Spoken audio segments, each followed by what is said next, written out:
Who wants life? Who wants life? That's what Rabbi Alexandria would say over and over in the market until people surrounded him. They'd come, Rebbe, tell us, how do we get life? We want life. We are Chofetz Chaim. And then Rabbi Alexandria would teach them the verse that David HaMelech taught. If you want life, one of the first things a person needs to know, run away from deceit. Deceit, I understand what lies are. What's deceit? It's not the same thing. It's a world of difference. Lies, we've talked about lies. Lies are bad, lies are an abomination. But deceit is the next stage. It's not a good one. It's a stage of evil. It's a stage that unfortunately has infiltrated our lives, infiltrated our communities, infiltrated society at large, infiltrated certain businesses. We're going to mention certain things that are going to probably make a few people upset, whether it's in the jewelry business, in the wigs market, merchant cash advance, all types of industries are mentioned in this lecture. And quite frankly, everyone needs a little bit more truth, and you'll see that by the end of the lecture, some people will be celebrating that they are part of the truth. Some people will celebrate to fight for the truth, while others will fight against the truth even harder than they ever did, because the deceit is simply too deep within their lives, and they're not willing to let it go. Watch it, share it, enjoy it, share your comments, let us know what you think of all of it. But most importantly, remember, behind everything else, the purpose is to be holy.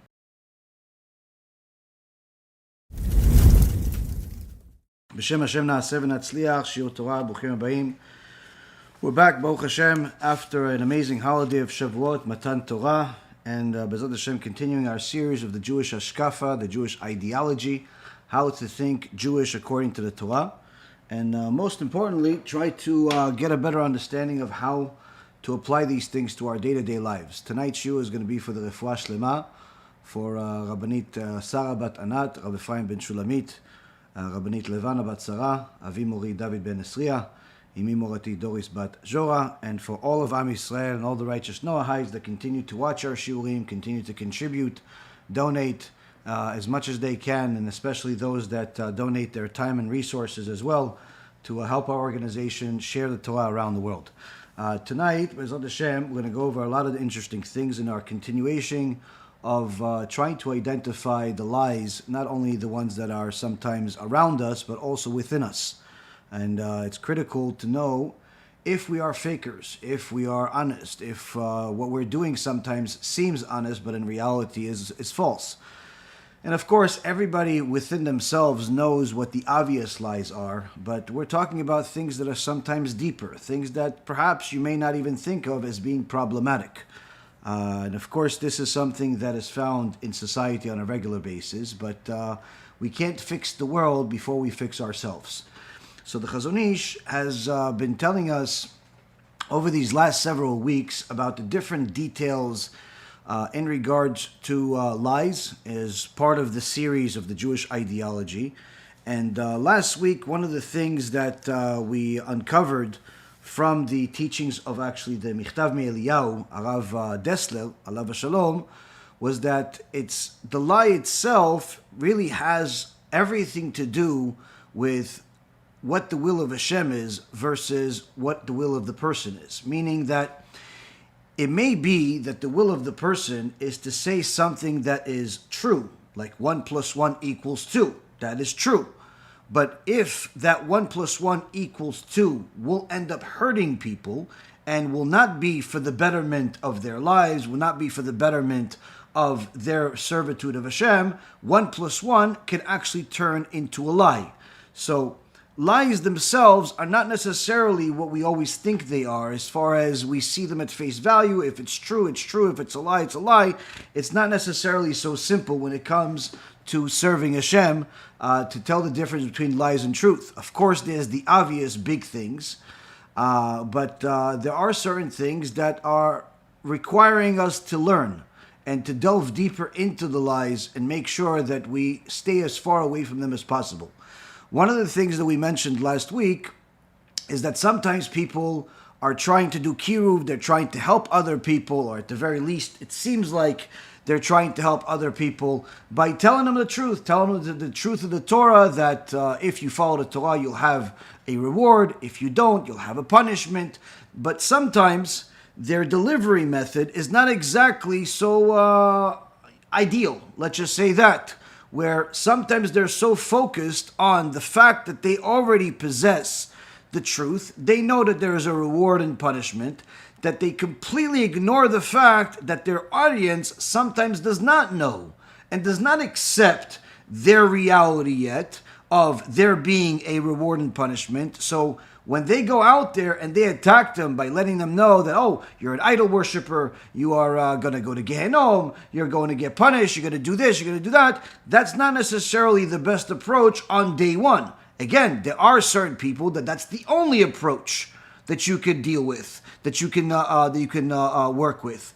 But the general public is not necessarily always that case, especially not the first time that you approach people. So it's very important for everybody out there that is sharing these lectures with their family, with their friends, with people that they actually care about, and even with people that they don't necessarily care about but they want to help. It's very important for you to know who your audience is. If you're simply sharing these lectures and the books that we have with just sharing it in the public, there's no problem. There's nothing that you need to worry about. All of that work has already been done for you. But if you are sharing it, meaning that you're simply repeating what you've heard, then you have to know your audience much more. You have to make sure that you know who you're talking to, what their level is, and where they are with their pre-existing belief before you decide which one of the lectures, which one of the statements, which one of the things you're going to repeat and to whom. So it's important for a person to know their audience, and most importantly, aside from that, to remove their own personal ego and their agenda if you actually want it to work. If you actually want to help people, the ego, the self-righteousness, the mentality that you are right and everyone else is wrong, you are a king and everyone else is a dog, that has to go into the garbage pail and never to be seen again. Because if you want to help people, you have to remove your own personal interest. This is the reason why you will always see a huge difference in success between the rabbis and speakers that speak out of their heart without any agenda of asking for money or getting paid per lecture, versus the people that may very well be amazing speakers, but they charge an enormous amount of money each time they speak, or even if they charge a small amount of money, but still they charge money for the lecture, or else they won't speak. You'll see that the success that the two has a very, very big difference. In fact, I saw recently, there was someone that I know that is a Talmid Chacham, very serious Talmid Chacham and very well known person, that, he writes books, he's a Torah scholar for many, many years, and from time to time he gives lectures. Now, one time he calls me and, we're talking, and somehow it came up that he just delivered a speech somewhere in the United States, and they paid him $5,000. So he said, it was great. I spoke for an hour, and they paid me $5,000, and now I could just go do X, Y, Z. Now, I thought to myself, on one hand, obviously this is a blessing, because from his perspective, it's a blessing because he was able to make money, make a living, pay the mortgage, pay the rent, whatever it is, do whatever it needs to do. Now, on that end, certainly, there's a blessing there. On another end, what the crowd doesn't realize, and what perhaps sometimes even the Talmid Chacham himself doesn't realize, that $5,000 that he got actually is a curse. It's not a blessing. And one of the reasons for that is because when you see that there are people that are actually Torah scholars, they have an enormous amount of knowledge, and they also have that truth that can impact people. Certainly, the general public is not going to chase after the truth. Not in our day. At least once Mashiach comes, that's going to happen. But until then, people are going to be more likely to chase the lies that are out there and be willing to pay an arm and a leg for it before they chase the truth. So the truth is something that Moshe Rabbeinu gave us for free. Hence the reason why the Rambam says we need to teach for free. This doesn't mean that it's free for us to run the operations, to publish the books, to do everything that we do, but that's what allows us to tell people, if you want to donate, donate. If not, not. But the key is not to speak under the condition that if you pay me, I'll speak. If not, I'm not going to speak. And the reason for that is because if you have the knowledge and the truth at the same time, you need to do as much as possible to share it. And if you're going to restrict yourself and thereby restrict the public from that truth that you possess, from that truth that you've acquired through toil, what ends up happening is that $5,000 turns into a curse, because now you're only going to speak when people have enough merits and enough money to, in so many words, bribe your Yetzirah, bribe your evil inclination to simply be quiet for that day and let you speak. Now, how many times can you do that during a year? Usually not often. Usually the ones that get the speeches and get the stadiums and get the big speeches and everything else are the ones that are not going to help the public. In fact, do the exact opposite. So while a person can be an extraordinary Torah scholar and know an enormous amount of Torah, sometimes you will see that the Torah scholar is not going to speak very often because there is a fee that is necessary, but at the same token is a Yetzirah, is an evil inclination tool that is stopping the truth from coming out.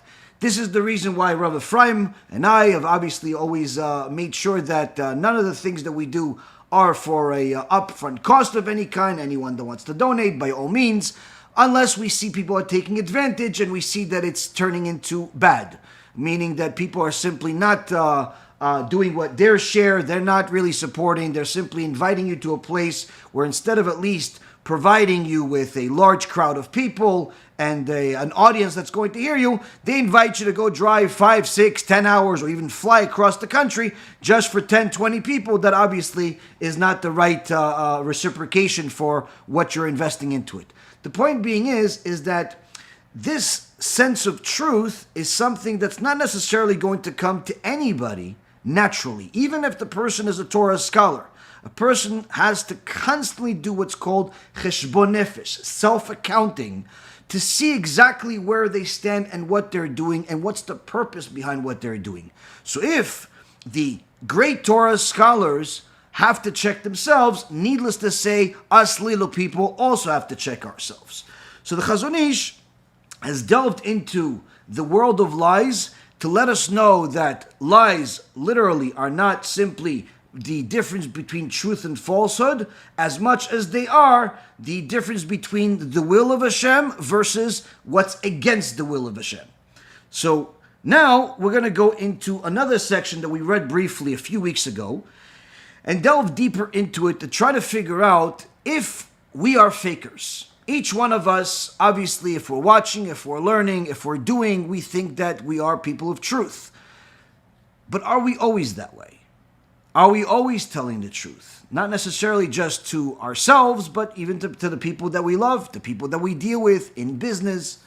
So the Chazon Ish says the following: if the slight lie that does not harm anyone is hateful, purposeful deceit, which is in Hebrew it's called Mirmah, purposeful deceit, speaking with a barbed tongue, using lies, ruses, and plots calculated to trick one's fellow man, is surely doubly abominable. And the sages call this illness of the soul, stealing of the mind. So here the Chazon Ish is giving us another aspect of the world of lies. Well, first and foremost, he's letting us know that there are different types of lies.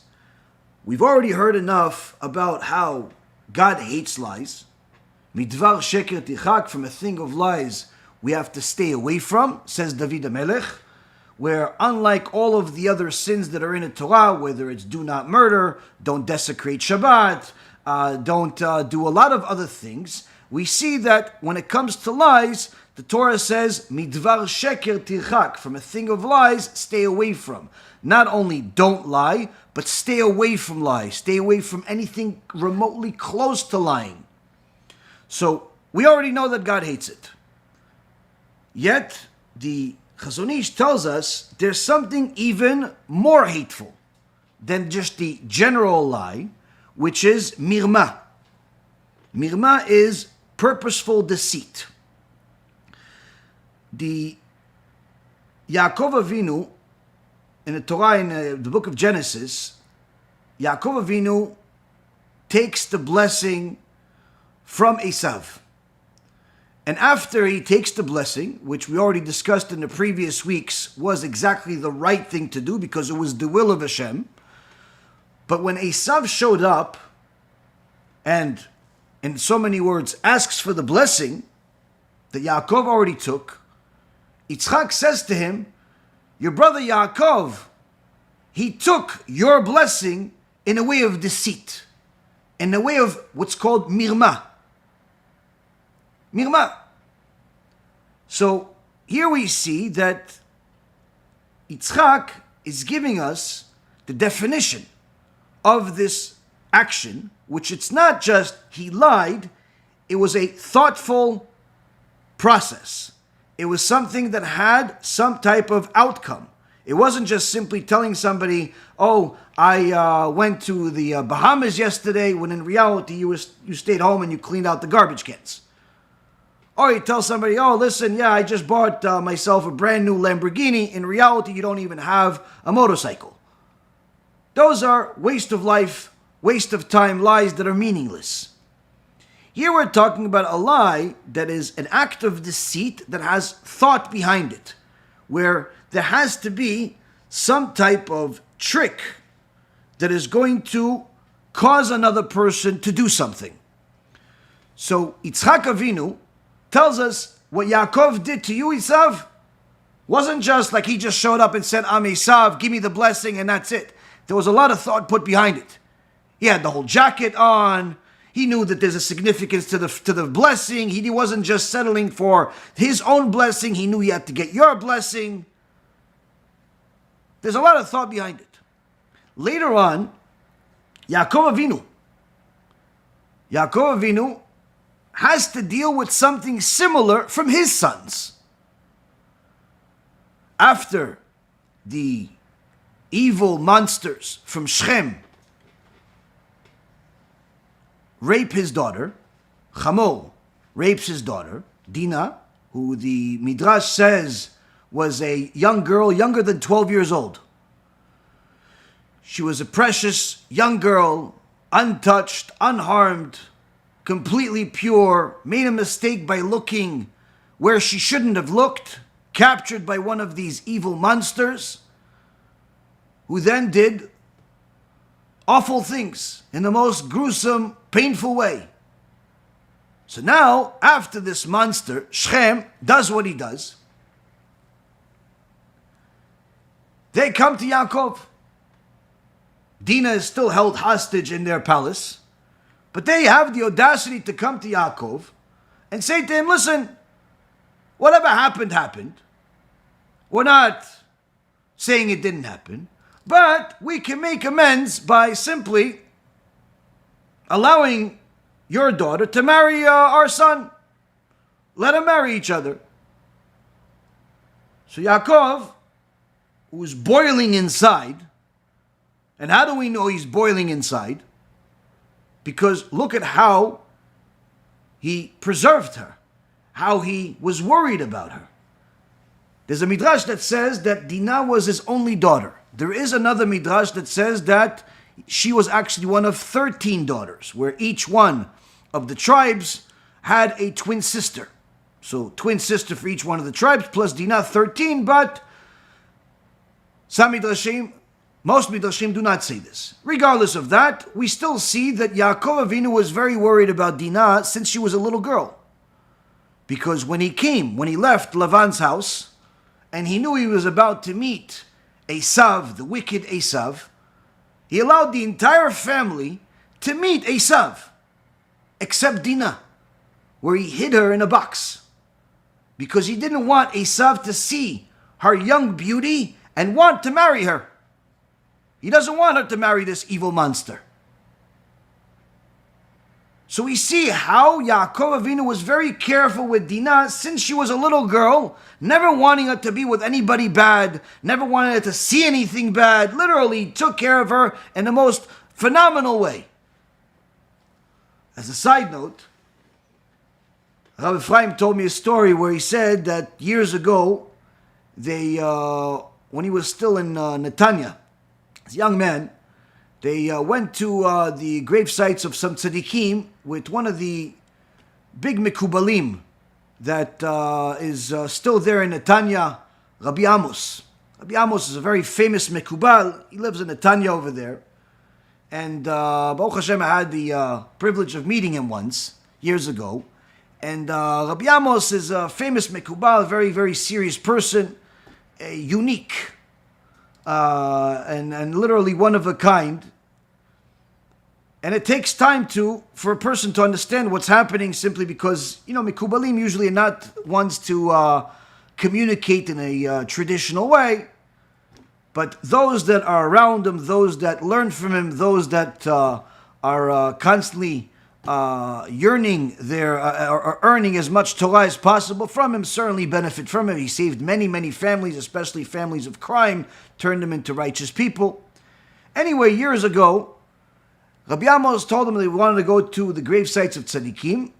And, so a bunch of people went, and Rabbi Amos was in a car that was literally a very cheap, beat-up car, and he had his daughter with him. He brought his daughter with him. So the Talmidim, when they asked Rabbi Amos, Kvod Rav, you could be in this car. You choose to be, he lives literally as far removed from materialism as you can possibly be.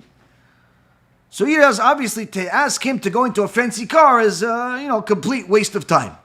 But he said, but Kvod Rav, perhaps your daughter, we could put her in a different car, a little more comfortable. And he says to them, I have a treasure. Otsar yeshli.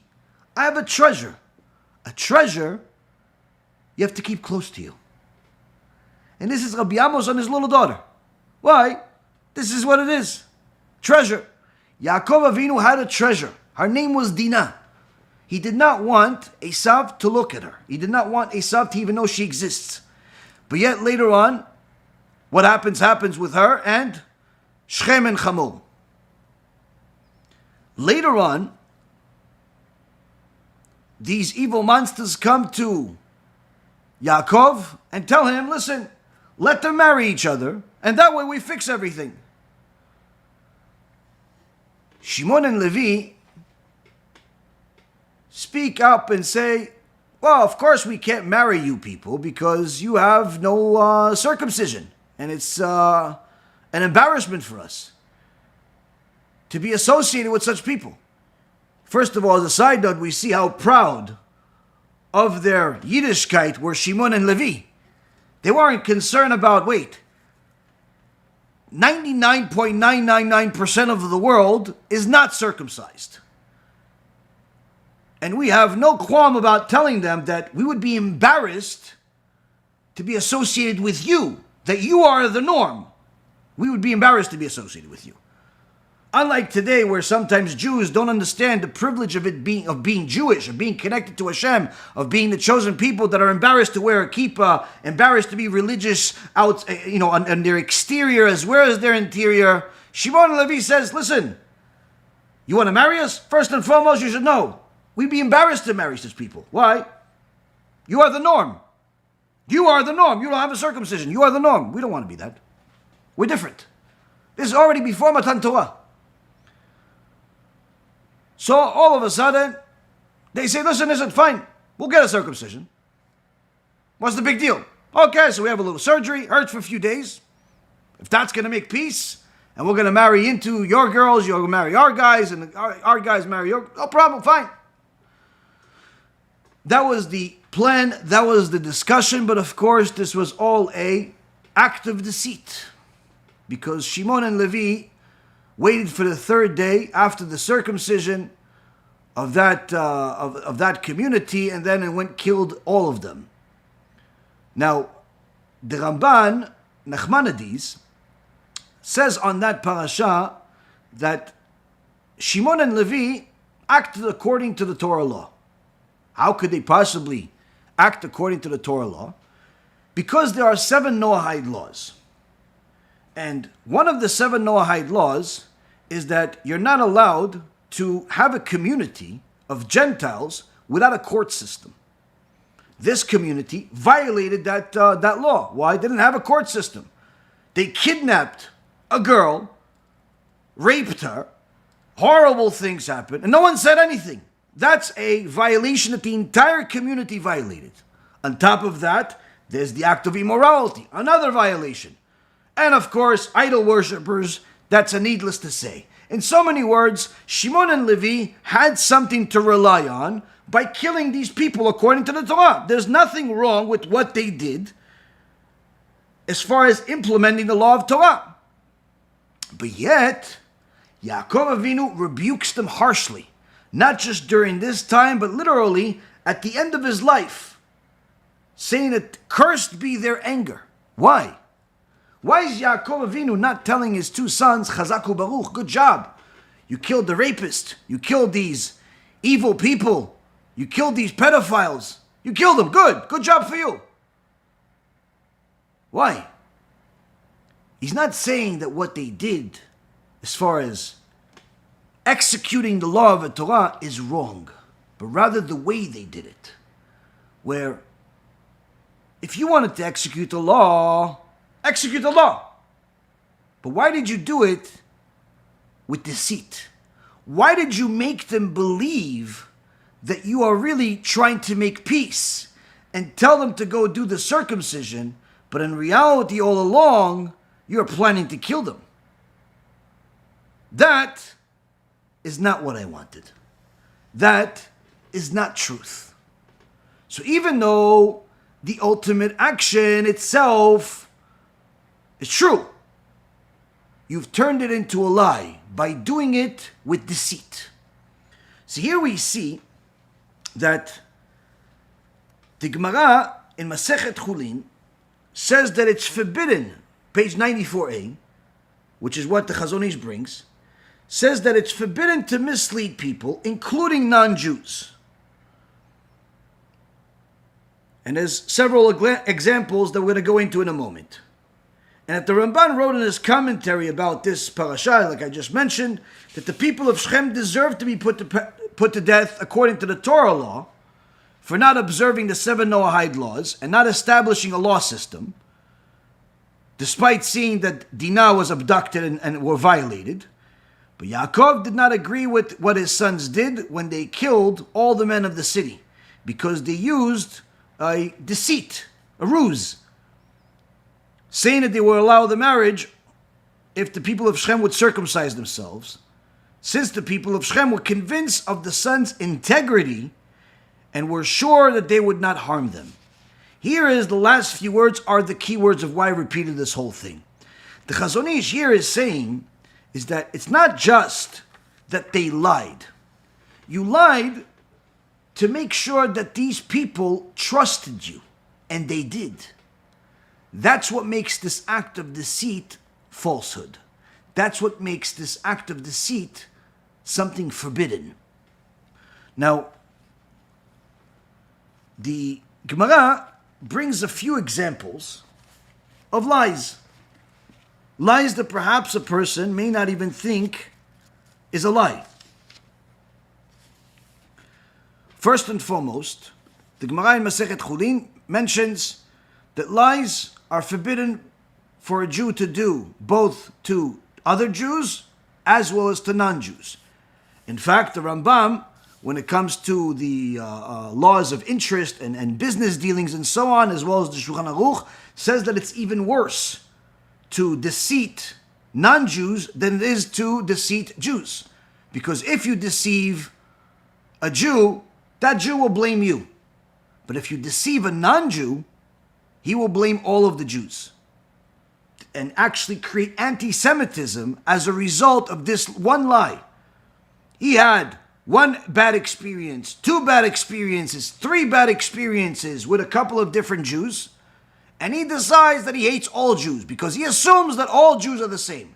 This is the reason, or at least the pretext, or the excuse that many anti-Semites use, where they simply pinpoint the evil acts of several different Jews that did to them or to society or whoever they did it to. And they say, oh, see, these Jews, they did this, they did this, they did that, and therefore all Jews are the same. Now, we've spoken about this extensively in the past. This is obviously wrong to do not only for the Jews, but it's wrong to do to any community, because the acts of individuals are no way to represent a society, no way to say that this is simply the acts of everybody. Just like you wouldn't accuse any one particular society, whether they are African American or Asians or Arabs or whoever they are, for being criminals or thieves or rapists or whatever other horrible thing there is in society, just because there's 1, 2, 3, or even 10 of them within that community. Unless you see that's the teachings of the community itself.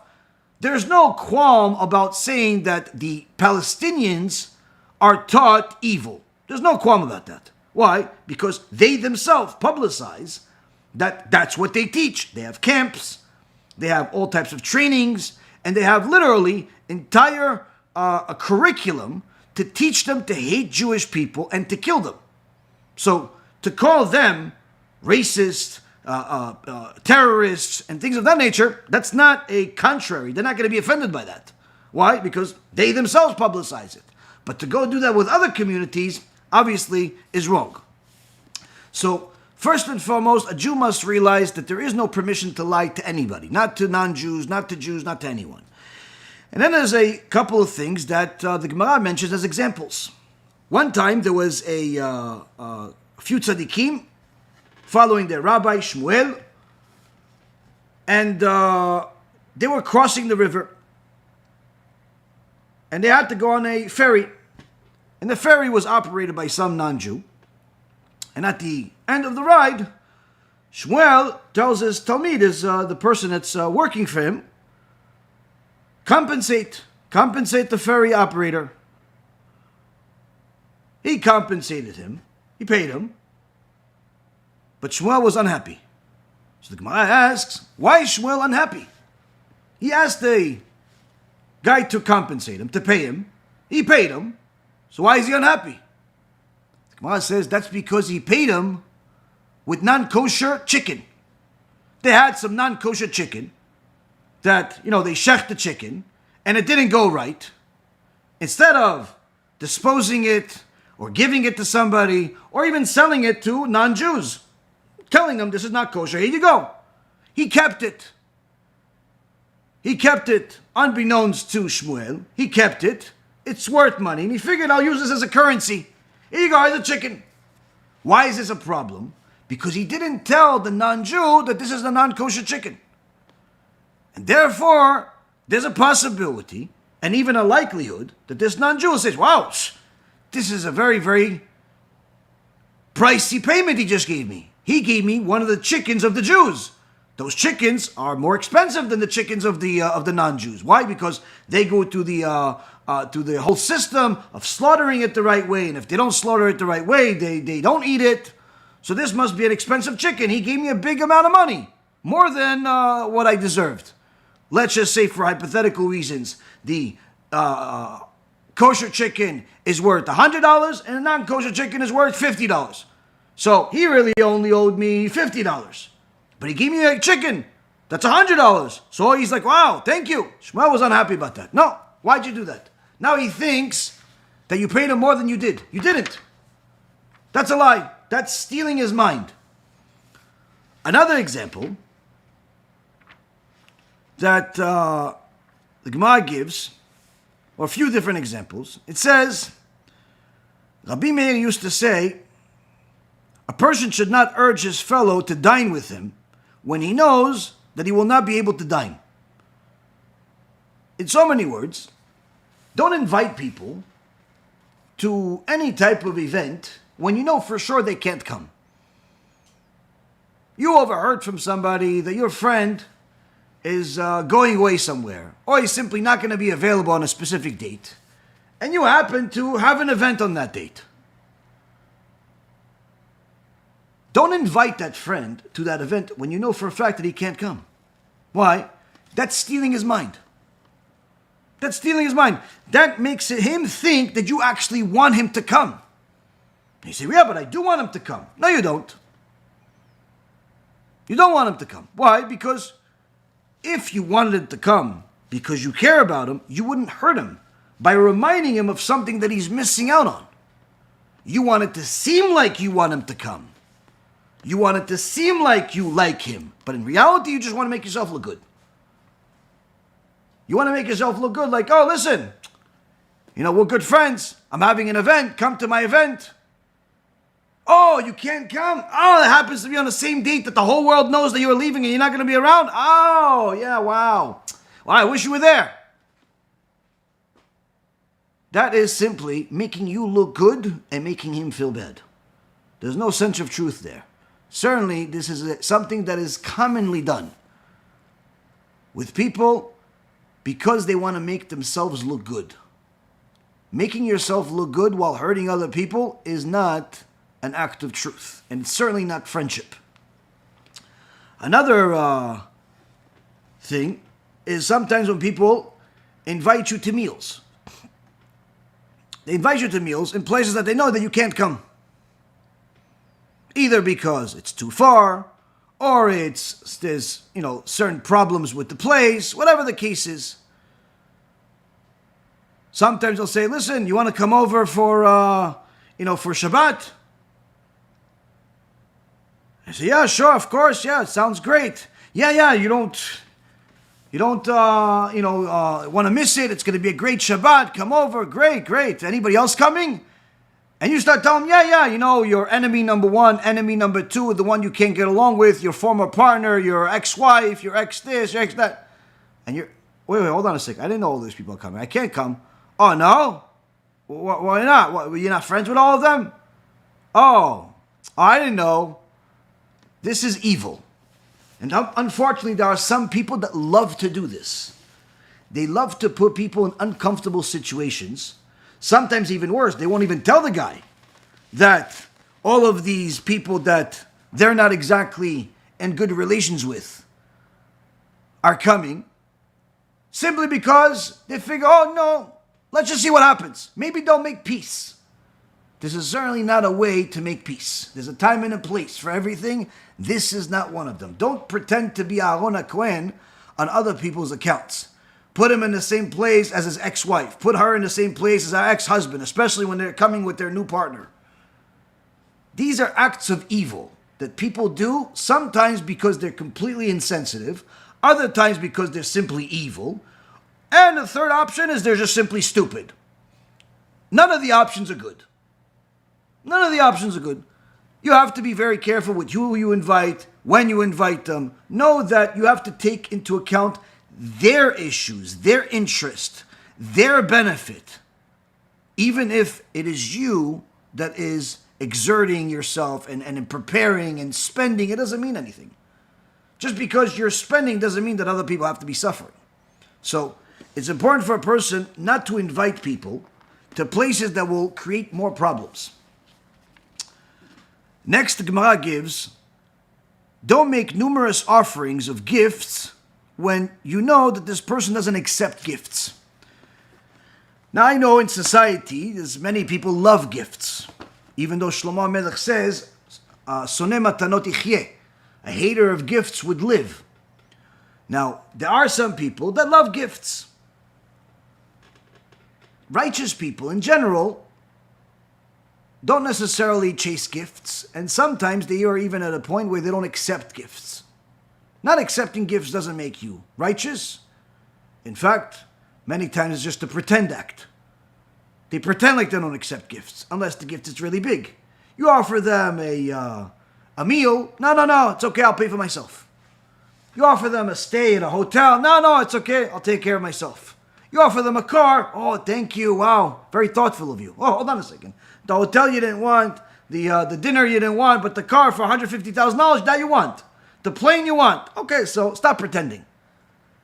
But there are some people that won't accept any gifts. Certain tzaddikim don't accept any gifts. There was a Talmid Chacham, that well-established Talmid Chacham, that had a house in Netanya, and he was leaving town. So when Rabbi Ephraim was looking for a place to stay, because he was staying with he was coming to visit his parents for the holiday, for Sukkot, I believe it was, they needed to find a place, and they asked the Kehillah, who knows if there's a place available. This Talmid Chacham said, oh, listen, stay at my place. Stay at my place, we have a house, it has the rooms, stay over there. and it's very close to where the family is. Perfect place. Okay, great. How much is it going to cost? You go, no, there's one condition. What's the condition? No money. What do you mean no money? He's taking your house for a week and a half. It costs you money. Whether you're there or not, the house costs you money. There's the electric, there's the water, there's stuff. You're paying rent, mortgage, whatever you're paying, even if you're not paying, still there's a value. No money at all. And please make sure not to even leave any gifts. That's the only condition. Nothing. Now, this was obviously unusual, but that was the condition. No money exchange. Nothing. There are certain people that refuse to receive any gifts from anybody. Now, you going out there, knowing that they don't accept gifts. They've already told you we don't accept gifts. Everyone knows they don't accept gifts. And you go out there and say, listen, we really love your work. We wanted to give you a small gift. Here you go. It's a small gift. It's only $100,000. Small gift just between us. Don't do that. Why? He already said he made it part of his life's work not to accept gifts. Don't give him a gift. Why? Because number one, he already said he doesn't want it. Number two, which is more critical, if you're doing it knowing he doesn't want it, he doesn't accept it, and it's known that he hasn't accepted it from anybody else, all you're doing is you're offering him something that even you yourself don't want to give. Because you're giving it with the hope that he says, no, I don't want. But yet you still look good. Because you offered him the gift. But in the back of your mind, deep down in your stomach, you're hoping like, here you go. Oh, please, says no. Say no. Here you go. Oh, no, please, no. Say no already. What? Oh, no. Oh, you didn't want it? Why? It's a gift. Oh, my wife worked on it. It's a really gift. No. Yes. You want it. No, you didn't want it? Wow. Okay, honey. Honey, said no. Yeah, oh, wow, you didn't want it. Wow. You don't take gifts. Oh, wow, I didn't know that last 87 times you told us. I didn't know. Wow, you don't accept gifts? Psh, I didn't know. Wow. Well, we're gonna give you the gift. You didn't want a gift. Okay, fine. You don't want gifts. Okay, fine, okay. No, have somebody else. No, don't worry about it. You don't have to give anybody else to suggest to give the gifts to, because we already have somebody in mind ourselves. to give the gift to. And it's a whole joke. It's literally a joke that you're playing on yourself. Why? Because what do you think? Hashem doesn't know what's in your mind? What do you think? Hashem doesn't know what's in your mind? Hashem doesn't know you're a faker? Hashem doesn't know you're a liar? You actually think you get any credit for this in Shemaim? Maybe you're going to fool people. But Hashem, you never fool him. So the Gemara says, don't offer gifts. Don't be a faker.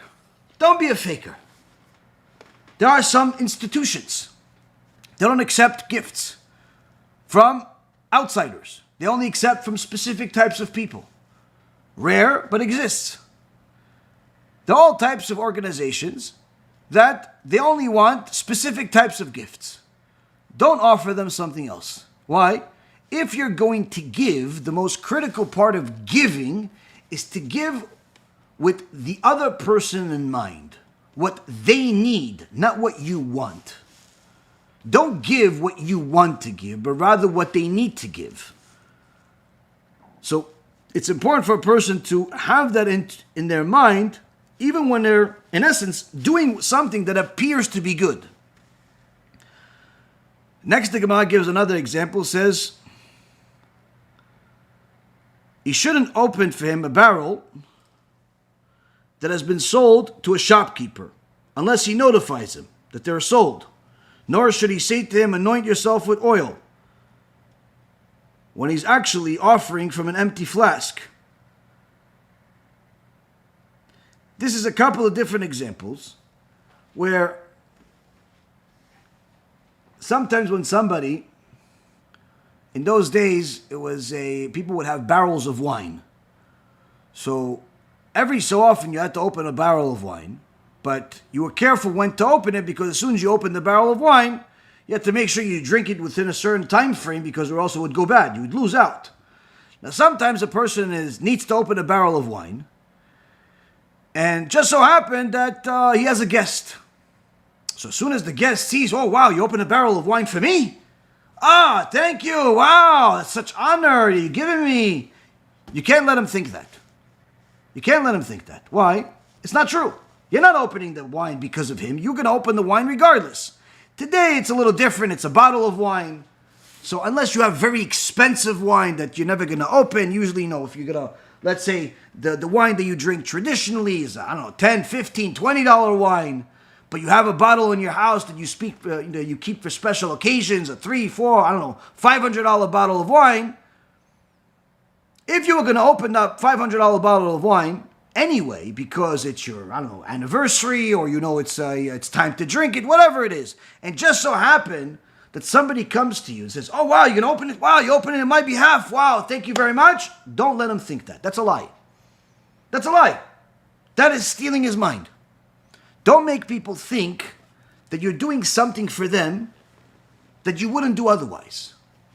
The Gemara also says that you should make sure to do this calculation that if you were going to do it for him anyway, meaning you have a guest, and that in reality he's a regular, typical guest, you see him once in a while, or he's nothing that you're not going to open a whole barrel of wine for him, then you have to let him know.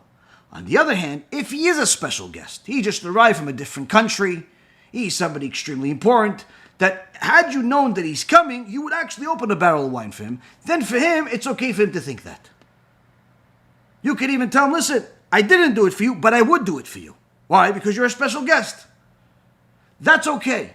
But the truth is that only you know whether that statement is true or not. So don't lie about it. Say, I would do it for you anyway, when you really know that you wouldn't do it. Hashem knows the truth. So these are some of the examples. Another example that they mention is the whole thing with flask of wine, a flask of oil. Offer him something in reality that you don't actually have. It's empty. You know that he's not going to take it. You're offering him something that is really empty, hoping that he says no. Sometimes people offer things that they don't actually have, hoping that the other guy says no. Similar example to what we gave before.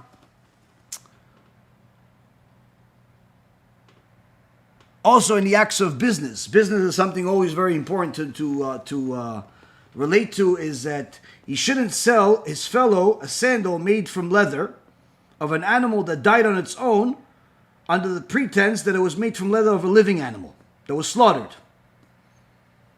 For two reasons. One, because he's deceiving him, and two, because there's danger involved. So here the Gemara goes into more specifics and says that if you're going to do business,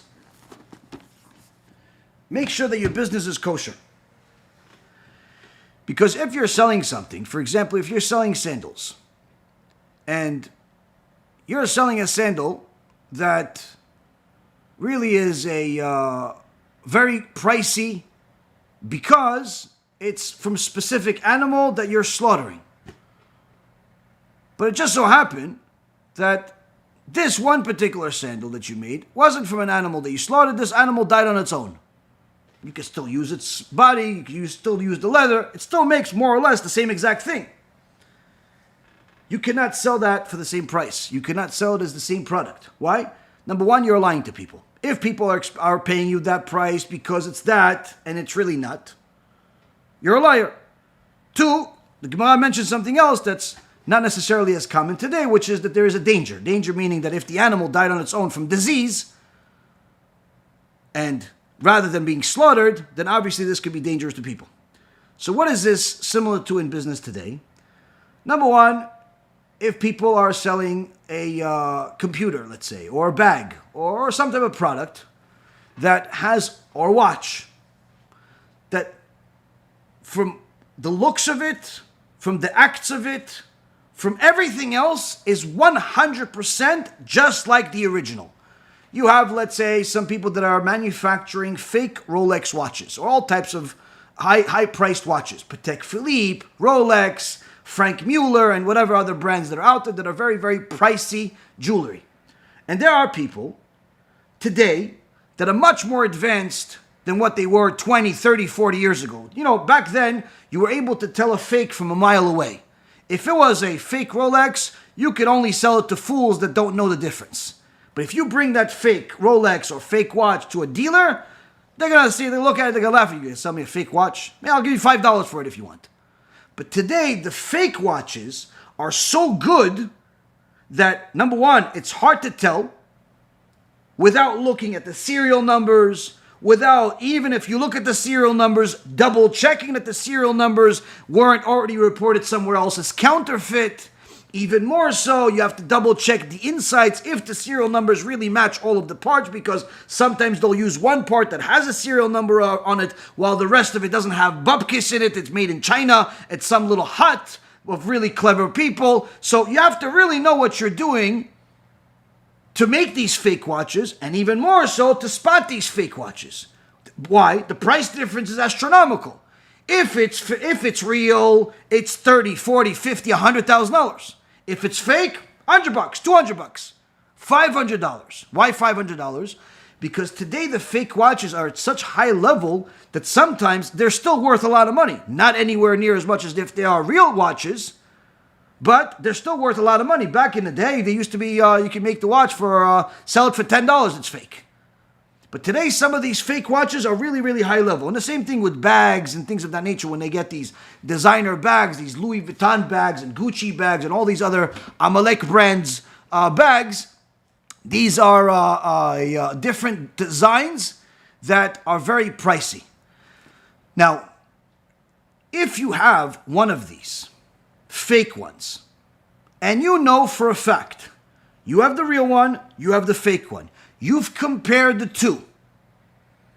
They're identical. They're both same type of precious metal. They both have the same type of mechanism. They both have everything the same. Only difference is one of them is made by the actual manufacturer that has the brand on the watch. The other one was made by one of your friends. You cannot sell that as a real watch. You have to sell it as a fake watch.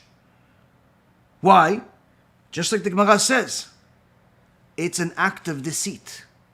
And if you sell the fake watch as real, you could be sure, not only is this an act of deceit that's a sin, but there is not going to be any blessing whatsoever in anything that you do. That money will end up going to problems. IRS problems, lawsuits, medical bills, all the worst things in the world, that's what that money is designated for. So if you want to raise yourself enough money for a future lawsuit, for a future medical case, for a future lung that you'll need, for future problems, that's the type of money that you make. You make it from things that are dishonest. If you don't want those problems, stay away from dishonesty. Simple. Many times people think they're going to get ahead if they do dishonest business. You never get ahead doing dishonest business. You see all the people that do dishonest things, in the end, they're exposed. In the end, they lose everything. In the end, it's public embarrassment. In the long run, no one wins from dishonesty. And one of the reasons is because, as the Radak says, which we're actually going to go into his commentary on Tehillim in a few minutes, Radak says, Hashem made sure to institute into the world not only the teachings that sins are bad and is not the will of Hashem and it's obviously going to get punished, but rather the teachings that sins are bad for you, meaning they create a bad life. And the outcome of sins, the outcomes of things that are not the will of Hashem, always end up yielding bad results. It may not appear to be bad initially because you have a stash of cash, you have houses, you have all the materialism, but if you follow the actual history of that person, the history of that money, the history of all of that, you'll see that ultimately only bad came out of it. Only bad came out of it. Same concept when people go into business, they do dishonest business, dishonest partnerships. These types of deals are always going to end up being cursed. So if a person has something that's fake, he has a fake bag, but he has some of the biggest experts in the fake market and the this type of industry make the bags. They're following exactly what Louis Vuitton and all the designers are doing. They're following exactly what Gucci is doing. All the stitches, all the tags. They make sure that it has all of the inside designs. Everything is good. In the store, the bag is for $5,000. It took them maybe $40, $30, $20 to make. They don't want to sell it for $4,000. They want $1,000. They're saying to you that we got it off of some truck, as if it's lost and found, as if it's real. This is an act of lies that will end up yielding many, many problems. Many problems.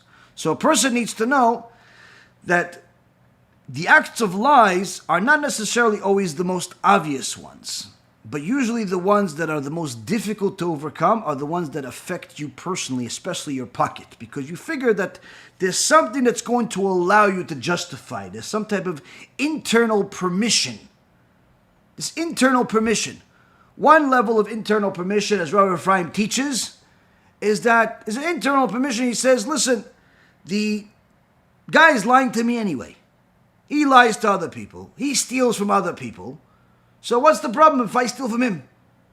There's an old adage that they say in Israel. People that obviously don't learn Torah, they say, "Agonev miganav patu." Someone that steals from a thief, he's absolved. This is obviously completely fabrication, has no concept of truth to it whatsoever, but it sounds good. Agonev miganav patu. Someone that steals from a thief is absolved. It's okay for him. Wrong. You have no permission whatsoever from stealing from a thief. Now, if you're stealing back your own stuff from him, he stole the bag from you, you're stealing it back because that's the only way to get it back, that's a different story. You're not really stealing, you're just taking back your property. But to steal from a thief because he is a thief, there's no permission to do that. Needless to say, if he didn't steal from you. So one of the internal permissions is that people say to themselves, listen, they're stealing, I'm stealing, so it's an even game. I'm the modern day Robin Hood. The guy that steals from the rich people. They teach this to kids, that it's okay to steal from rich people because they have so much extra. This is the deformed education in society, where they think that, if they have so much, therefore it's okay if I took from them because it wouldn't affect their life. It doesn't matter if it's going to affect their life or not. You're taking something that doesn't belong to you. It affects your life. Needless to say, it affects their life anyway. Why? Because the moment you stole from them, already their sense of safety is gone out the window. So although they may still have their millions and billions and whatever, but the moment they know that someone stole from them, all of that is in question. Their safety is in question. Their happiness is in question. So a person has to think of things more than just their own personal interest, and more than just simply rationalizing what's right and wrong and being the judge for the sake of society based on their own interest. The other reason that people simply allow themselves to lie and have this internal permission is also because they're kidding. How are they kidding? I'm going to try to see if I can fool him. If not, I'll say, no, I'm just kidding, no big deal. I'll give it back to him later. This is also forbidden. Now, David HaMelech says, Sheker saneti va'et'eva, Toratecha ahavti. In Psalm 119, verse number 163, David HaMelech says, I've hated falsehood and abhorred it. Your Torah I love. So first, David HaMelech tells us how much he hates lies. He hates them. But David HaMelech doesn't just talk about lies, there are also types of lies. To go into that, we're going to delve into some more of his Tehillim and more of the commentary about it. We go to a new world. The world of David HaMelech, when he's crying out to us, pleading with us, to listen to his suffering and learn from it. Tehillim number 34. David HaMelech says, Lechu banim shim'u li, yirat Adonai alametchem. Go, O sons, heed me, I will teach you fear of Hashem. See here, David HaMelech starts by letting us know in chapter 34, Tehillim number 34, verse 12, Go, O sons, heed me, I will teach you the fear of Hashem. So first, David HaMelech as the Malbim says, is letting us know that the teachings of fear of Hashem are not for just the extremely righteous scholars like it is for the other religions, where the teachings of the awe of God and the fear of Hashem is only for those priests and pastors and the all of the big ones, the big scholars of those religions. Rather, he's telling all of us, come my sons, I'm going to teach you, little you. How old are you? 5 years old? I'll teach you. How old are you? 8 years old? I'll teach you. How old are you? 15? I'll teach you also. How old are you? 20? You don't know how to read? I'll teach you also. 25? I'll teach you. You're a scholar? I'll teach you. You're a woman? I'll teach you. You're a man? I'll teach you. You don't know what you are? I'll teach you also. Wherever you are, come, I'll teach you. Fear of Hashem. Why? That's the foundation. If you have fear of Hashem, you can acquire wisdom. You don't have fear of Hashem, you have nothing. So he already starts by letting us know, come. He's telling us, come my sons. Or he says, go my sons, meaning go my sons like you can do it. I will teach you fear of Hashem. Mi ha'ish Chofetz Chaim ohev yamim lirot tov. Who is the man who desires life, who loves days of seeing good? If you notice, in that verse, he says, Mi ha'ish Chofetz Chaim. Chofetz Chaim is the famous sage, lived approximately 100 years ago, who put together some of the most critical books in history, needless to say, the last century, whether it's the Mishnah Berurah or the Chofetz Chaim, the Ilchot about Lashon Hara. The Gemara says that one of the sages, Rabbi Alexandri, would go into the market and yell out as if he's selling something. Who wants to live a long life? Who wants to live a long life? Potion for a long life. Potion for a long life. Immediately, people want a way to live a long life. They surrounded him. And the Gemara says, who wants this life? You want life? Okay. Here's the potion for a long life. And he would read this verse to them. Who is the man who desires life, who loves days and seeing good? Guard your tongue from evil and your lips from speaking deceit. In so many words, he's reading these verses to the crowd. He says, take these verses literally. David HaMelech is telling you a story through these verses. But you could also take them literally. You want a long life? David HaMelech also taught that. He says, if you want a long life, first and foremost, you have to know. There is a system for that. You have to have the merit to have a long life. And you have to not do things that will ruin that life. What ruins that life is speaking deceit, lying, cheating. If you protect your tongue, if you don't say things that are lies, you're earning yourself a long life. David HaMelech continues, and he says, Netzor leshoncha amira usfatecha midaber mirmah. David HaMelech says, turn from evil and do good. Guard your tongue from evil and your lips from speaking deceit. This is the section that's most relevant to our topic at hand today. David HaMelech says, guard your tongue from evil and your lips from speaking deceit. So here David HaMelech is telling us there's multiple things here. Lies are not a simple issue, as we've seen already for the last 2 lectures before this that are talking about lies, or 3 lectures before this. Sometimes parents don't train their kids to guard their tongues. And David HaMelech is saying here, come my kids, come my sons, I'll teach you. If your parents don't teach you how to guard your tongue from speaking evil, how to guard your tongue from saying inappropriate words, how to not lie, I'm going to teach you. If your parents didn't teach you, that does not absolve you from the sin. Don't use the excuse, I didn't know this growing up, so therefore it's okay. David HaMelech says, no, it's not okay. You have a brain, you use that brain to do other things, to learn some type of skill, to make a living, to get married, to do a lot of other things. That means you have enough of a brain to learn the difference between lies and truth. Even more so, the depth of lies.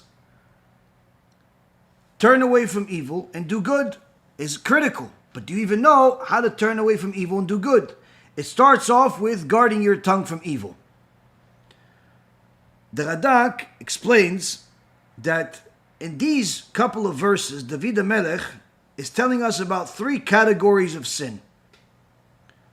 The sin of thought, the sin of speech, and the sin of actual act.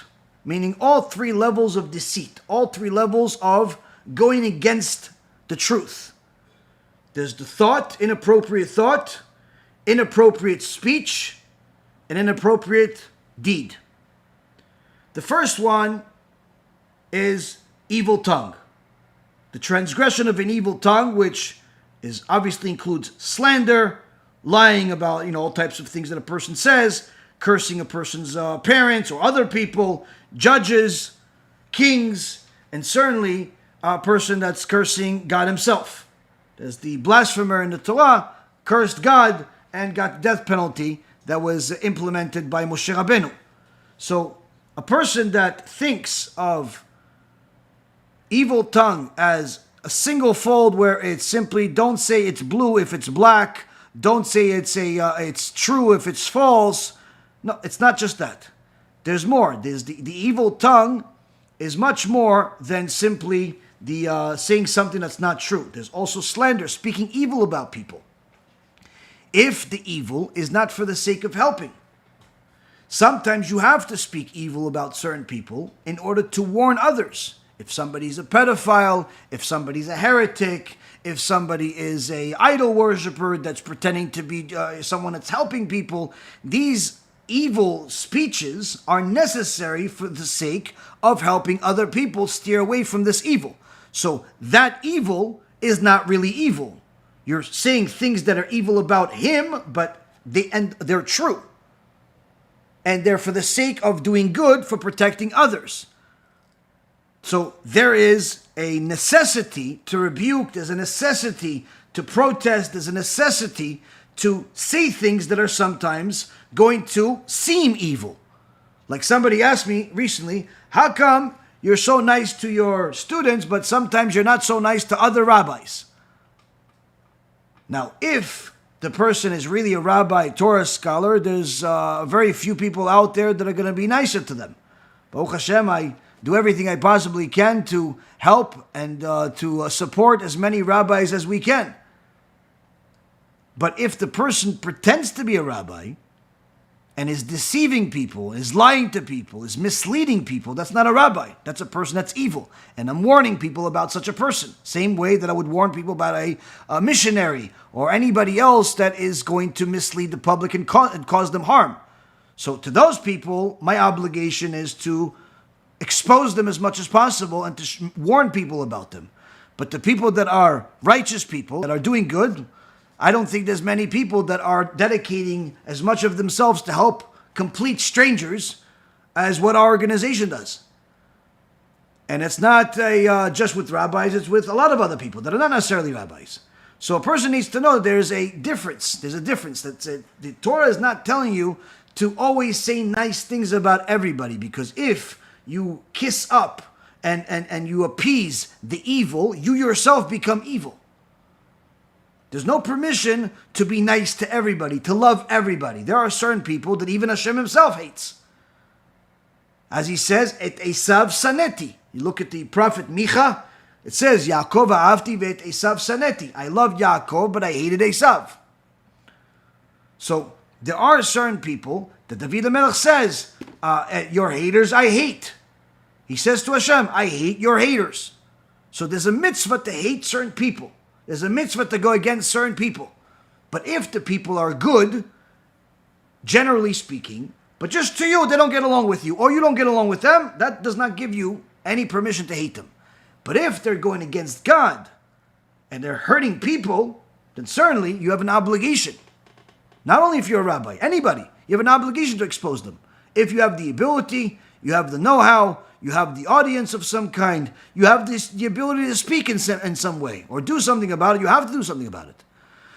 So, David HaMelech is telling us, when it comes to guarding your tongue, it's not just simply telling you, don't say anything bad ever. There are some times that it's necessary. But just because it's necessary here doesn't mean it's always necessary. So a person has to obviously use their common sense to know exactly when it's necessary and when it's not. And that common sense is not based on literally common sense of what everybody has, but rather that common sense that is built through learning Torah lectures like this and books that have to do with this, to determine what's true and what's false according to the Torah. So, evil tongue includes slander, includes false testimony, includes cursing parents, judges, kings, and of course God. The Chofetz Chaim says that one of the reasons why the evil tongue, evil speech has such a horrible punishment, where a person could literally go to Gehenom for an infinite amount of time for such things, just like Doeg and Achitophel lost their Olam Haba for their evil tongue.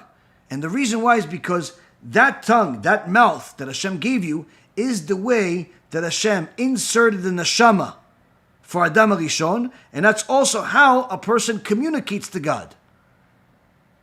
It's literally one of the most critical parts of the human body, and therefore when a person desecrates that mouth with falsehood, they're desecrating their form of communication with their Creator. So imagine it's like you want to shake somebody's hand to complete a deal, but his hand is full of manure or full of tar.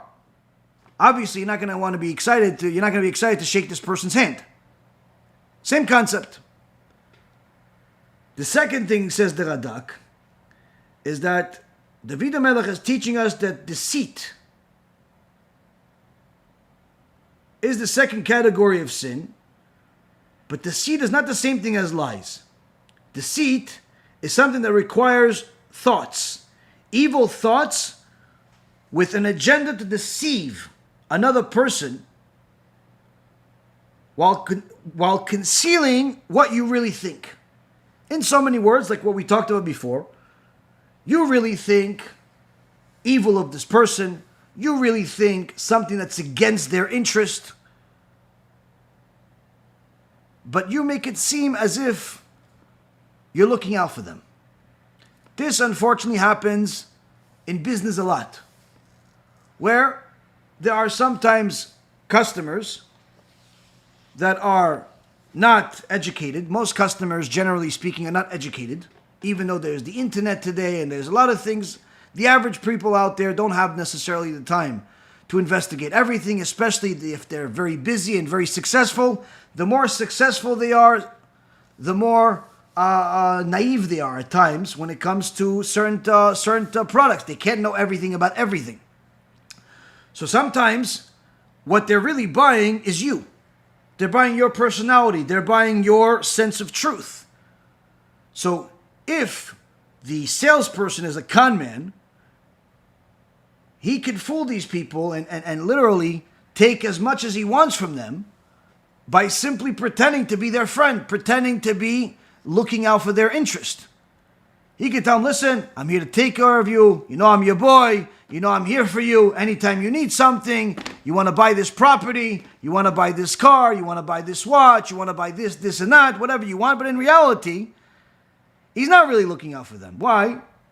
Because it's for him, it's not just about making a sale and having a customer. For him, it's making a sale and ripping these people off, meaning it's not enough for him to just simply make a sale and make a profit like you would with any other customer. He figures this customer is so uneducated about what the truth is that I could simply sell them anything and they wouldn't know the difference. I could sell them this $1,000 computer and simply tell them that this particular model is really the $5,000 model. And because of my smile, my good looks, my cute one-liners, they're going to trust me and they're going to pay $5,000 for it. The truth is, it's only worth $1,000. Now, your average salesman will say, well, that's a good salesman. Yes, he's a good salesman. He's going to burn in Genom for a very long time. Same concept when it goes to the cash advance business. Many times, these people that come from the cash advance business watch our lectures. After the initial shock sets in, they want to call me, they want to talk about it. What do they want to talk about? Listen, you're saying that it's not allowed for us to be in this merchant cash advance business because we're charging all this, high percent interest, 40, 50, 100, 400% interest, but really I'm helping people. They actually lie to themselves to make themselves believe they're really helping people because in their mind, this guy wouldn't be able to get a loan anywhere else. Little do they know that just because he cannot get a loan anywhere else, which is really no guarantee that he can. Perhaps he can get somewhere else, but let's say he can't. Let's assume that this poor guy that needs a $100,000 loan or a $10,000 loan, he can't get it anywhere else. Just because he can't get it anywhere else does not give you the permission to rip him off with a predatory loan and charge him 100% interest. Just because he has no other opportunity does not give you the permission to simply rip him apart and turn him into your financial slave because the amount of interest that he pays you every several months is just going to be enough to pay the interest without ever paying the principal. He's never getting out of that loan. By the time he realizes that he's too far in, he's already 6-10 loans in. So the average person that's selling this garbage to people, that's selling literally this predator to people, this predatory financial instrument to people, justifies it by saying they can't get it anywhere else. And if they don't get it from me, they'll get it from somebody else. So why shouldn't I get the profit? There is no permission to do such things. This is like saying, listen, if I don't kill this guy, the other mobster is going to kill him. The other sniper is going to kill him. The other hitman is going to kill them. So why shouldn't I get the $25,000 per head working for the mob by killing this guy? Because if I don't kill him, the mob is going to hire somebody else for $25,000. So might as well me get the profit. Oh no, that's not the same. It is the same.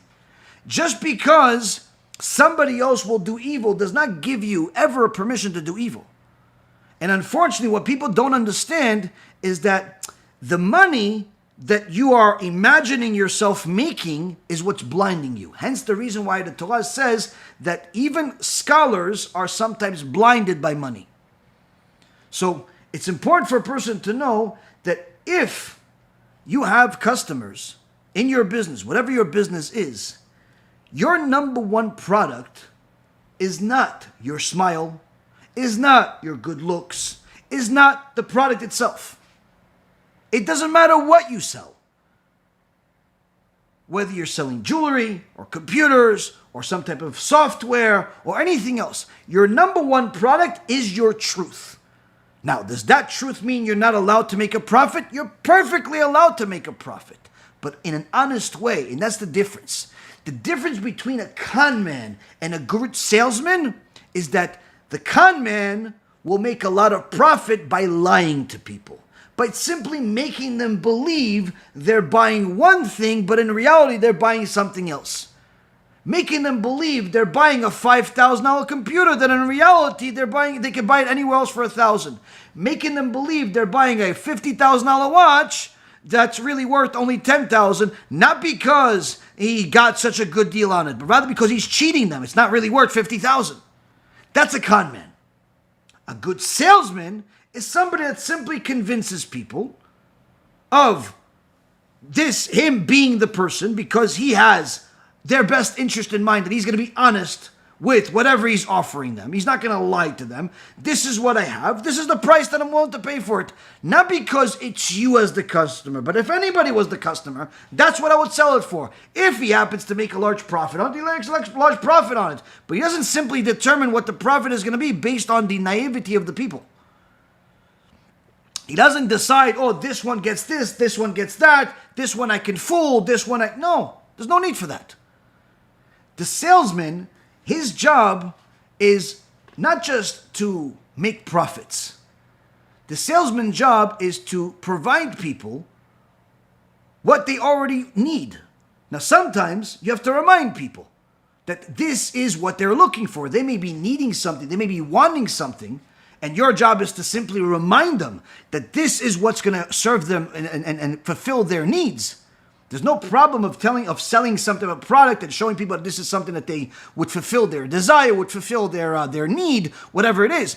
But again, present things at face value. Present things for what they really are. There's no problem of being very expensive. You have something that, even if you bought it for $10, but the market says that it's worth $1 million, there's no problem of selling it for $1 million. The problem is only selling it for $1 million when everyone in the market is selling it for $10. But you somehow fool people to make them believe that it's worth $10 million. It's not. So that's the difference. There's the salesman that will do the best he can to provide a service with the people's interest in mind without necessarily ignoring his own desire to profit. And then there's the con man that's going to do whatever he can at any price to convince people to simply take the junk that he doesn't want for prices that they wouldn't pay for anywhere else. Now, David HaMelech says that this deceit is even worse than a typical lie. And one of the reasons is because when you lie to somebody, if you lie to them about a specific statement, if you slander them even, the damage is generally speaking contained. But if you deceive somebody, which means you've put a lot of thought into it, you've not only stolen this person and whatever you got out of them, but you've also stolen their mind, because all the while they think that you are a source of truth. You are a place to go to. You are a place to do business with. You are looking for their best interest in mind. And that's why, for example, the people that got affected the most out of, let's say, the Ponzi schemes and all these financial scandals, the ones that literally were like killed themselves weren't necessarily the ones that got hurt financially the most. Many people, for example, with Bernie Madoff, Shem Rashaim Yirkav, when he stole billions of dollars from people, some people literally lost all of their money. They had, I don't know, $500,000, $1 million with them, and they lost everything. And some of them had to go back to work. But you didn't see those people kill themselves. You didn't see them kill themselves. But you did see people that he didn't steal all of their money. He stole a lot of money from them, but you saw some of them kill themselves. The same thing with other scandals. Why? Why is the guy that still has money left, a lot of money left, kill himself, while the guy that has nothing left doesn't kill himself? Seems to be like it's supposed to be the opposite. Because the people that usually lost their life after this, or simply became so depressed they couldn't continue, is because they believed in him to such an extent that he was like their role model, their idol, their everything. So he also stole like the sense of truth from them. And it's not just him, it's all thieves, it's all scandals, it's all corruption. Where when you see people simply losing their desire to live, that's because they have gone to the point where they've lost not just material, they've lost their sense of truth. They no longer what is true anymore. They no longer know what it is because he took it from them. Because until now, they thought this is true. And once he took it, they don't know where to start. They don't know where to go. And literally, they get to the point of insanity by losing their desire to live. So, that's why deceit is much, much worse than simply lying to people. Not that lying is not good, as we've already said 50 million times. Lying is horrible. But deceit, where you're putting thought behind it. There's an entire agenda to manipulate the market. There's an entire way to con the system, to con your customers, to cheat people, to manipulate some type of industry. Those types of things, generally speaking, are much, much worse than what even the general public knows about, because there are much more losses created behind the scenes. There's much more damage as a result of these things than usually what is exposed to society. So David HaMelech says the second category of sin is that the evil thoughts, that the deceptive man conceals when he speaks words of friendship. Then David HaMelech says, Sur mira ve'aseh tov. Turn from evil and do good. What's turn from evil and do good? First, David HaMelech says, this is a warning against the third area of sin, which is the performance of evil deeds. In so many words, that if you have an evil tongue, you're going to lie. If you're going to have a mouth that cannot speak only the truth, eventually it's going to lead you to have deceitful practices, including in your relationships, including in your business, which will lead you to the third level of sin, which is actually taking action. Meaning you're not only going to be this guy that lies as a young kid just to get his parents to let him do things. He's telling them, listen, Abba, Ima, I'm going to the yeshiva tonight. We're going to study all night. In reality, he's not going to study all night. He's going to hang out with his friends. And he got, since his parents love Torah, they figure that they're going to let him go. Go learn Torah. They don't know that he's going to hang out with his friends. So he goes. He doesn't realize that each time he lies to his parents, and it works, he is now have a bigger klipa that is making him more inclined to lie. He thinks, well, I just went to have a good time with my friends. They think I went to go learn Torah. I went to go do things that they wouldn't want me to do. He doesn't realize he just acquired himself a bigger klipa that is going to make him more likely to lie on other things. Now, if he doesn't resolve this, he's going to start lying about other things too. They're going to ask him, did you do your homework? He's going to say yes, even though he didn't.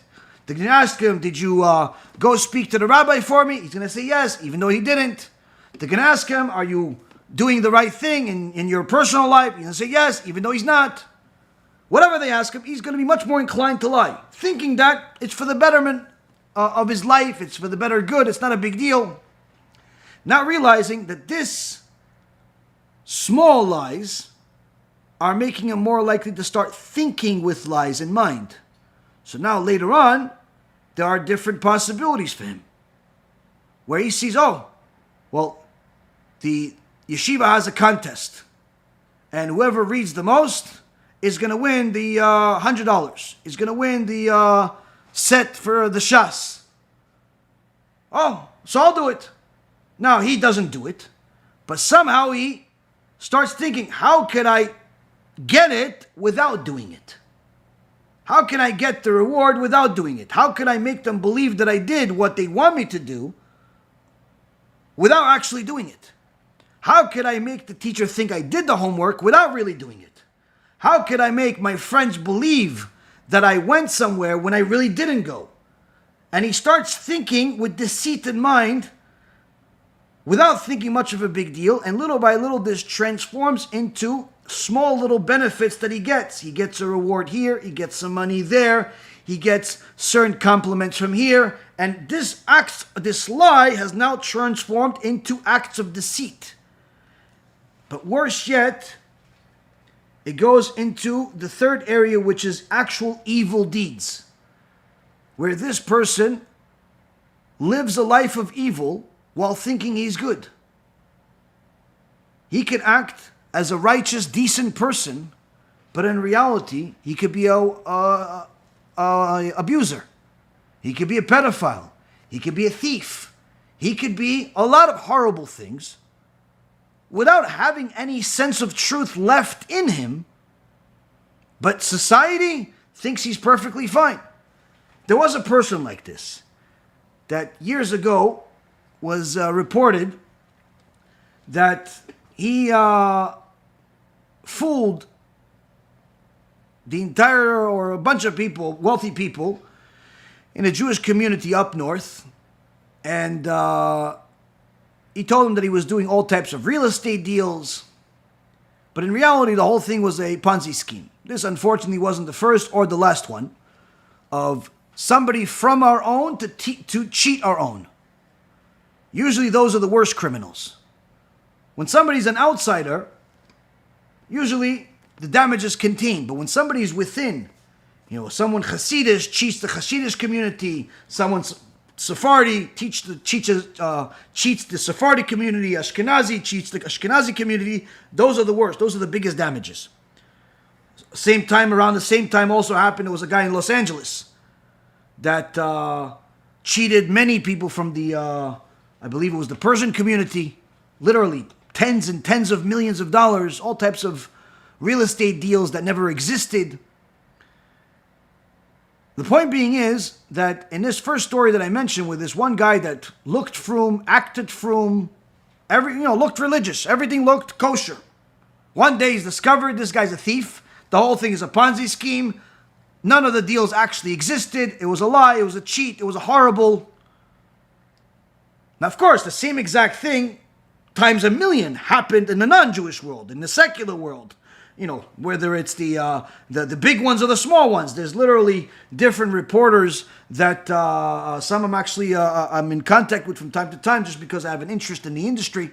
I was in it for 20 years as far as the financial industry. I always hated con men and liars and cheaters and wrote about it also. But the point is that there's literally new reports of new ones coming out every day.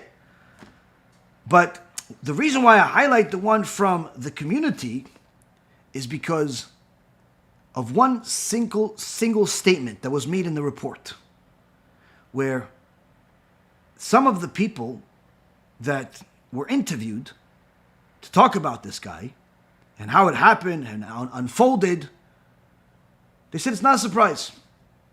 It's not a surprise that this guy that looks religious, acts religious, lives in a religious community, it's not a surprise that he's really a con man. It's not a surprise that he stole all that money. Well, how could you say that about another Jew? Simple. He was always a liar. Since he was a kid, everyone knew he was a liar. He was always a troubled kid. He was always involved in bad things. And just one day it seemed like he changed. He somehow fooled everyone to believe that he changed. He never showed any reason for anyone to believe him that he changed. But somehow he convinced people that he changed, that he grew up out of it. And the reality is, he never changed. So, that guy was a liar when he was young, looking and doing things and thinking things of deceit as he got a little older, and eventually transformed all of that to evil deeds. Hence the reason why David HaMelech says that third is the worst one. Doing good seems simple. Just do good. The Radak says, do good by performing positive commandments. Because although we're obligated to disregard personal interest, advantage, and honor for the sake of peace, we may not abandon our duties to God even if they arouse the hostility and opposition of the entire world. We cannot seek peace at the expense of turn from evil and do good. Here the Radak and also Rabbeinu Hirsch bring a couple of insights to elaborate on this do good. People think that sometimes as long as what I'm doing is good and it's benefiting people, even if those people are me and my family, then it's allowed. No. First and foremost, you have to know that just like lies are determined by the will of Hashem, meaning that even if what you're saying is 1 + 1 = 2 is true according to math, if that result will hurt people and is not the will of Hashem, therefore it's actually a lie. So just like the truth is determined by the will of Hashem, so is good. So is good. Good is determined by the will of Hashem. If that good is good for everyone involved, you're not hurting anyone, you're not manipulating anyone, you're not lying to anyone, then it's good. But if this good is against the will of Hashem, it's a sin, you're lying to someone, you're deceiving someone, you're manipulating someone, then guess what? It's not good. Even though it's good for you, it's profitable for you, it's good for your so-called marriage, it's good for your business, it's good for your community. If you're hurting other people, it's not good. Now, even more so, he says that we cannot abandon our duties to Hashem, even if our sense of truth, the truth itself, our commitment to Hashem arouses, as he says, the opposition of the entire world. We still cannot do it. Meaning, even if you were to say, listen, I know that there's a lot of people making a fortune in the cash advance business. I know that there's people making a fortune in the wig business. But guess what? There is no kosher way to be in either one of those businesses. We've investigated it, we've confirmed it from business as well as religious purposes. We've looked at research from the UN. We've looked at all types of public studies. We've done our own personal studies. We've sent people around the world. Baruch Hashem, I have over 2 decades of business experience in these fields. All types of things that we've done and we've confirmed. Whatever we've stated in the past, we stand by it and even more so. You're in the wig business, you're dealing with idolatry. That's forbidden for all of mankind, needless to say for the Jewish people. You're wearing a wig, you have a very serious problem, because if that wig is made from real hair, it's coming from idolatry. There is no way to get hair that is not coming from idolatry of India in the world today, unless you're literally taking it off of your friend's head. You're buying it from some shop, says made in Brazil, it's really India. Says made in China, it's really made India. Says made in England, it's India. Say it is made in wherever, in Zimbabwe, it's India. It's always India. Why? It's the only place in the world that giving hair, shaving the entire head, which provides the biggest, best quality hair products, because it's with the root, it's with everything. They call it Remy. That is the one place you can get it for free. Why? It's part of their religion. It's part of their sacrifice to their false god. You have a wig on your head that's coming from you have idolatry on your head. You have a sacrifice on your head which the Jews are forbidden from benefiting from. You're selling these wigs, you're machtiyah rabim. You are causing the public to sin. Don't be surprised if tragedy strikes, and don't be surprised about the tragedies that you see other people in the business having. Multiple times I've had people tell me, listen, the local wig maker just had her son die. The local wig maker, our husband just got cancer. The local wig maker has this, has that. I said, I'm sorry, there's nothing I can do. I made the videos, nothing else I can do. People don't want to listen, they don't want to listen. Tragedies run after these people. If it's not today, it's tomorrow. Unfortunately, sometimes people think that they're doing a big mitzvah. There's one particular woman that she had a miracle happen to her and she committed to covering her hair. She committed to covering her hair, but instead of covering her hair like Sarah Imenu, she's covering her hair like some zona from a runway show, from the Goyim. And she's making a fortune out of it, thinking it's a mitzvah. She's getting interviews by all types of people. She may very well be a wonderful person that's being misguided. But the reality is, truth is the truth. She's causing the public to sin in a massive way. And I don't wish bad for anybody, but the reality is the reality. You benefit from such things that are to'evat Hashem, tragedy will happen at some point or another, whether this world or the next. It's a reality. It's like wish, or like I mean anything. Hashem runs the world. Same concept goes with the people that are in the cash advance business. I know that many of those people in the cash advance business donate a fortune to yeshivot, to synagogues, to the poor, to all types of places. Many times these people are very large, very generous. They give a lot of money. Guess what? All of that money is cursed. All of that money will bring tragedy. Why? It is against the Torah. If it's against the Torah, it's nature to produce evil. Just like the Klausenberger Rebbe said to a very wealthy man, that he will get punished for every single dollar that he donated that came from his gambling. While he thinks his gambling is going to do good. Why? He's winning some money, he's giving it to yeshivot. What's the big deal? The Klausenberger Rebbe, Allah Shalom, said, you're going to get punished for every single dollar you donated. Why?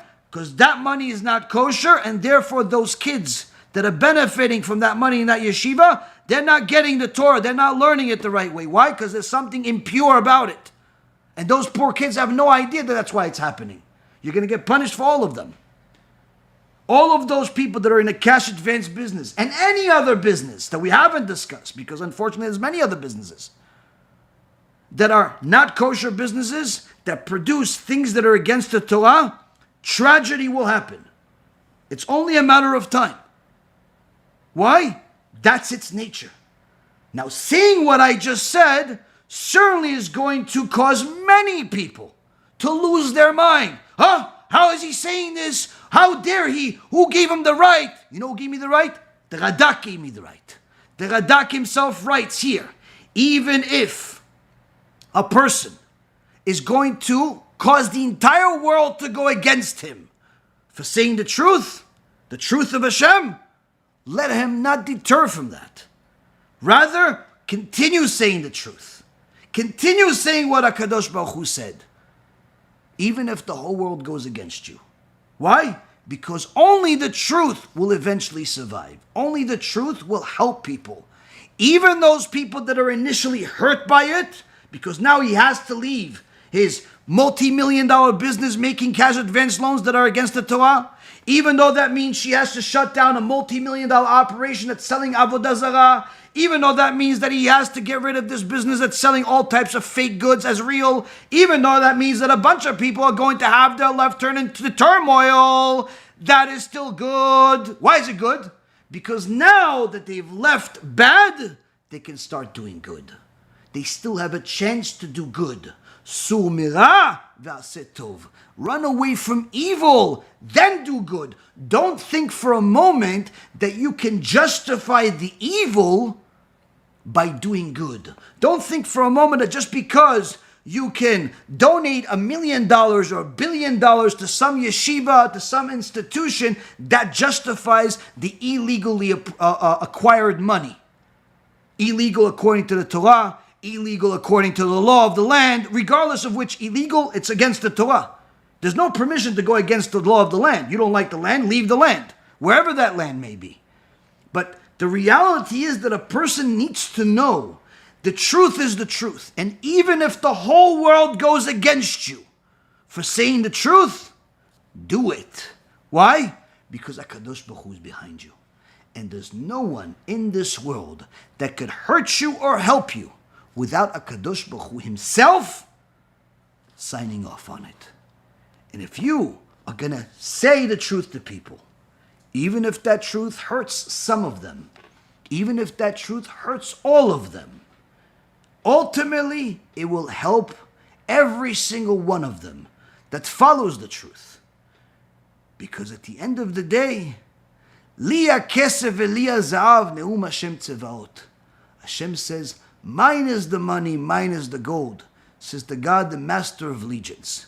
They'll be okay. If I want them to have money, they don't need to get it from inappropriate places. They don't need to get it from illegal businesses. They don't need to get it from Avodah Zara. They don't need to get it from all types of places that are against the Torah. If I want them to be successful, if I want them to live in a $5 million house, if I want them to donate $1 million a day to all types of yeshivot, guess what? I'll do it. I'll allow them to do it. How? Any business. Doesn't have to be from this business.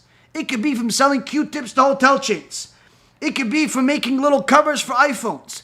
It could be making paper. It could be making dog food. It could be making all types of things. It doesn't have to be from this. And that's the biggest deceit of all. When a person thinks that the only way they're going to make $1 million is through this illegal business, that's the biggest deceit of all that hurts more than all. Why? Because he believes that the only way he's going to make his money is by doing something against Hashem. What he doesn't realize, that's kfirah, that's heresy. It's against HaKadosh Baruch Hu in the highest magnitude. Why? Because HaKadosh Baruch Hu is the one that provides you, which means that he would have provided you the same amount of money regardless of what you did. Had you worked at some hotel as a clerk, or had you worked as a real estate mogul, he would have given you the same. Had you worked as somebody that's making little sales of the chains, or had you worked as someone that's making fake chains look like they're real, he would have given you the same. Had you worked as a little clerk at some bank, or had you worked as a CEO of a major corporation, he would have given you the same. How? He's the one that's in charge.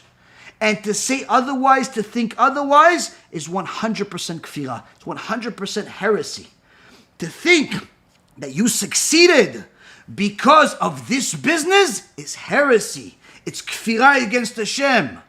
It's literally the biggest deceit of all. You are lying to yourself. You're lying to yourself to make yourself believe that you are in charge of the money. That's the most insane thing in the world to believe, but unfortunately many people do. Why? Because deceit is not only something that affects the victim. The deceit also affects the perpetrator, who starts believing the deceit to be true. So much so that they literally don't see truth until it screams at them in the face. Yeh ratzon that every single person that heard this has a sense of truth jump out from their heart, even if they forget where the source is and who gave it to them and who yelled at them in the face. It makes no difference to me.